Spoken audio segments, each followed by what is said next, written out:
අපිට තියෙන වටිනාම වස්තුව මොකක්ද කියලා ඔබ කවදා හරි හිතලා තියනද? ඒ සල්ලි නෙවෙයි, රත්තරන් නෙවෙයි. ඒ තමයි කාලය. අපිට අහිමි වුණ සල්ලි නැවත හොයන්න පුළුවන්. ඒත් කිවිලාගේ එක තත්පරයක්වත් අපිට අය ලැබෙන්නේ නැහැ. ගොඩක් වෙලාවට අපි ජීවත් වෙන්නේ එක්කෝ අතීතේ නැත්නම් අනාගතේ. අතීතේ වුණ වැරදි ගැන හිතා අපි පසුතැවෙනවා. එමත් නැත්නම් අනාගතේ මොනවා වේද කියලා බයෙන් ගැහෙනවා. මේ දෙකම ASCII අපිට අපේ වර්තමානයේ මගහැරෙනවා. මතක තියාගන්න. ඔබට අතීතය වෙනස් කරන්න බෑ. ඒක ඉවරයි.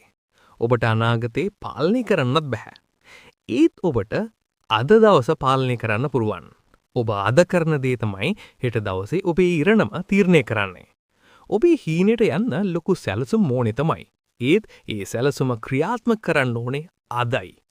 හෙට කරන්නම් කියන වචනේ තමයි ලෝකේ දක්ෂය ගොඩාක් දෙනෙක්ව අසාර්ථක කරපු ලොකුම සතුරා.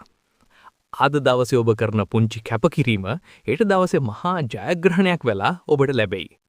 අනුන් කරන දේ දිහා බලාගෙන ඉන්න එක නතර කරන්න. අනුන්ගේ දියුණුව දැකලා ඊර්ෂ්‍යා කරන කෙන වෙන්නේ ඔබේ කාලේ අපතේ යන එක විතරයි.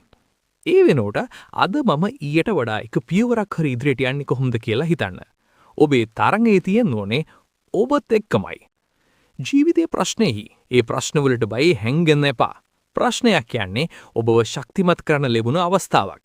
වැටෙන හැම වෙලාවකම මතක් කරගන්න. ඔබ මේ ගමන පටන් ගත්තේ ඇයි කියලා. ඔබේ අරමුණු ශක්තිමත් නම් කිසිම බාධකයකට ඔබව නවත්තන්න බෑ. අද දවස් අවසන් වෙද්දී තමන්ගේ හදවතට එකඟව මම අද මගේ උපරිමය කළා කියලා ඔබට කියන්න පුරුවන් නම් අන්න එතනයි ඔබේ සැබෑ ජයග්‍රහණය තියෙන්නේ. නැගිටින්න. අද දවස ඔබේ කරගන්න.